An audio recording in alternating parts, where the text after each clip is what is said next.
लता पता जो होती है ना, ये आप सोचो कि जड़ है, ये जड़ नहीं है, ये चेतन है अवस्था में, और आपसे ज्यादा इनमें जो है वो चेतना है। ये वो चीज देख लेती हैं जो आपकी आंखें जो है नहीं देख पाती, ये वो चीज सुनती हैं जो आप नहीं सुन सकते।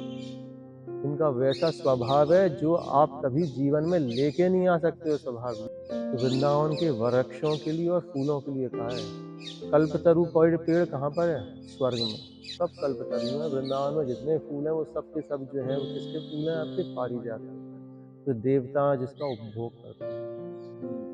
और ऐसी सखी सहचरी हैं जो कि हमेशा और हमेशा भजन में रत रहती हैं। इसके अलावा ये वो दृश्य देखती मैं कभी नहीं देख सकती। ये वो उन पायलों की झनकार सुनती हैं, ये वो संगीत का जो है वो श्रवण करती हैं जो कि हमारे कान कभी सुन ही नहीं सकते। फ्रीक्वेंसी अलग है उनकी। या तो समाधि में बैठो जीवन भर की, जब कोई संत की कृपा हो गई, आपकी भक्ति जो है वो सिद्ध हो गई, तब जाके कभी प्रभु ने कृपा करी, तब सुनाई देगी। और अगर साक्षात्कार में देखना है आपको, ये कौन सुनता है कौन देखता है, वो ये। और इनका स्वभाव क्या है? इनका स्वभाव है झुका हुआ रहना। देखना आप यहाँ की जितनी लताएं हैं वो सब झुकी हुई हैं। और झुकी हुई हैं कैसे? झुकी हुई कुछ इस तरह से हैं जो कि प्रणाम की मुद्रा में आप झुकते हैं ना ऐसे करके, इस तरह जी में कहते हैं कि प्रभु अभी अभी यहाँ से निकले हैं और अभी अभी जो है वो आप झुकी हैं उनके सामने। तो वो ये देख रही हैं कि प्रभु यहाँ पे विचरण कर रहे हैं और वो प्रणाम की मुद्रा में हमेशा है।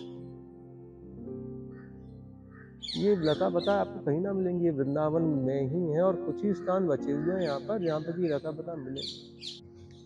कि इन वृक्षों में, इन लता पताओं में उस ऐसी अद्भुत जो है शक्ति है जिस कारण से आपको भक्ति मिल जाती है प्रभु की।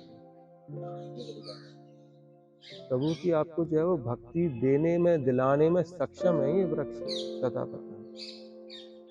कहते हैं कि किसी को अगर भक्त बनना है, किसी को अगर रसिक बनना है, तो आपको किसकी संगति करनी पड़ेगी? भक्त की संगत करनी पड़ेगी, रसिक की संगति करनी पड़ेगी, साधु की संगति करनी पड़ेगी। क्यों? क्योंकि देखिए वही उदाहरण के रूप में, आम कहाँ से आया? बीज से। और बीज कहाँ से आया? बीज से।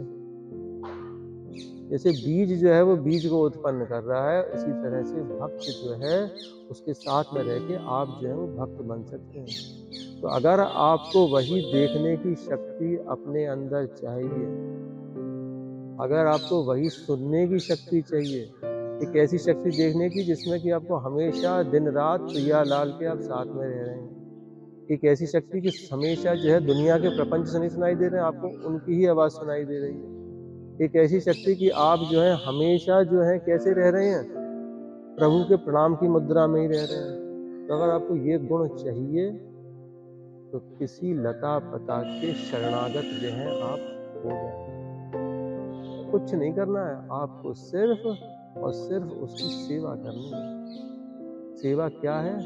सेवा यही है, उसके नीचे बैठ के प्रभु का चिंतन। भाई मैं आपसे बात कर रहा हूँ, आपके जैसी बात करूंगा तो आप खुश होंगे, और आपसे कुछ अलग बात करूंगा कि भैया मैं अमेरिका जा रहा हूँ, मैं वहां जा रहा हूँ, आपके विषय की बात है ही नहीं। अगर मैं आपके मन की बात करूंगा तो मैं आप मुझको अच्छे लगोगे और आप मुझको बैठा के रखो। लता बताओ मेरी यही है कि वो हमेशा साधु के रूप में है, साधु के वेश में है और प्रभु का हमेशा चिंतन करते रहते हैं।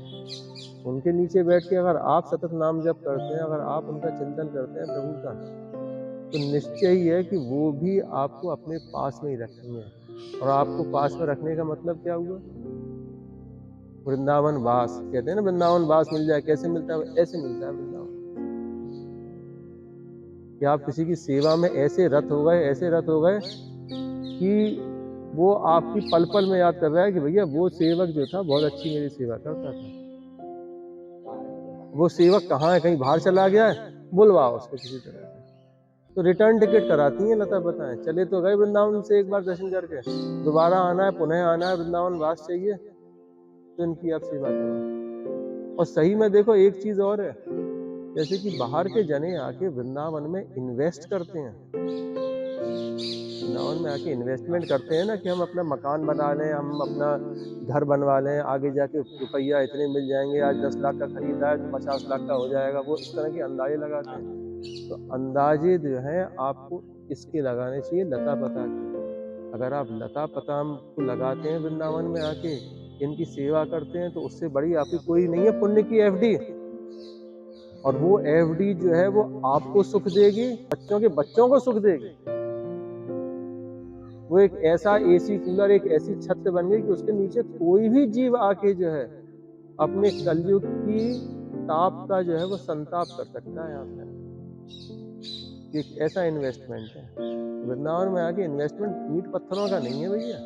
वृंदावन में आके इन्वेस्टमेंट यही है कि आप समय दें किसी संत को, और संत रूप में वृक्षों को, लता पता तरु लताओं को, क्योंकि हमेशा प्रभु की में जो है सेवा में रहते हैं, हमेशा प्रभु के चिंतन में रहते हैं। करके देखो भैया, बड़ा आनंद आएगा।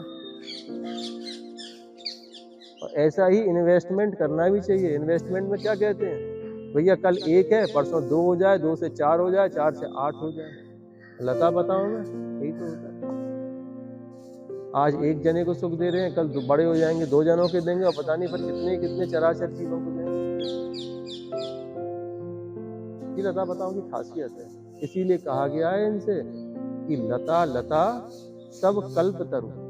कल्पतरु का मतलब एक ऐसा पेड़ जो कि जिससे कि आपने जो याचना करी, आपने कही ना कि भैया मुझे ये चीज चाहिए, तो वो चीज आपके हाथ में तुरंत प्रकट में दे देते हैं। ये लताएं क्यों है कल्पतरु? कि आपने इनसे याचना करी किसकी? मुझको प्रभु दे दो। प्रभु क्या है? संसार के सार हैं, पूरा संसार उनका, पूरा संसार उनका बनाया। तो वो आपको प्रभु देने में जो है वो सक्षम है। प्रभु आपके हाथ में ऐसे करके पकड़ा देंगे, जा भैया अब कर इनकी भक्ति। कैसे कर सकता है इनकी भक्ति? करके देखो।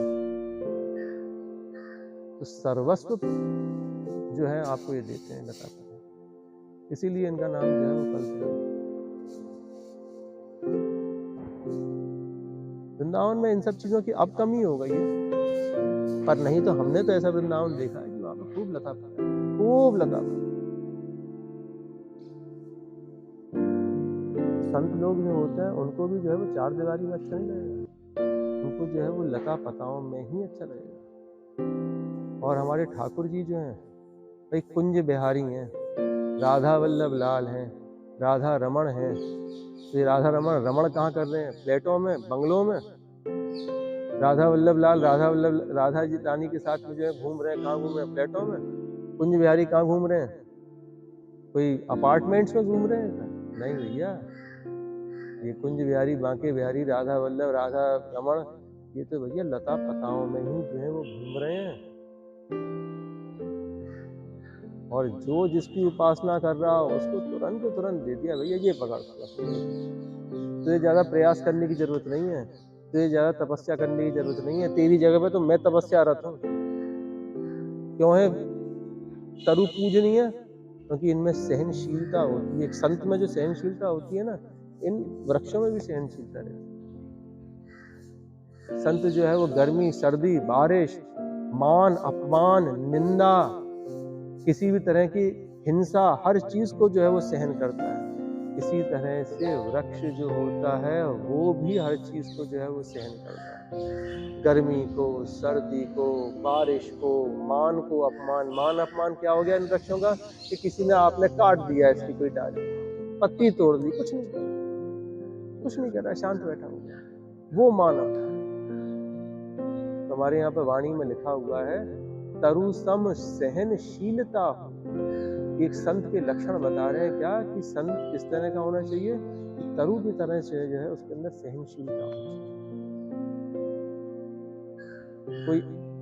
कोई निंदा भी कर रहा है, और ऐसी निंदा कर रहा है, कहते हैं हमारे मंगल में आता है, करत जे अनसहन तिनहु पे अनुग्रह क्यों।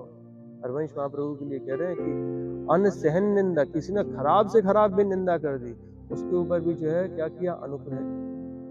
लताओं को आपने काट भी दिया, और फिर भी वो क्या करेंगी? कि बची हुई लताएं उनमें से क्या आपको छाया नहीं देंगी? उसमें से भी छाया देंगे ऊपर। ये है इनकी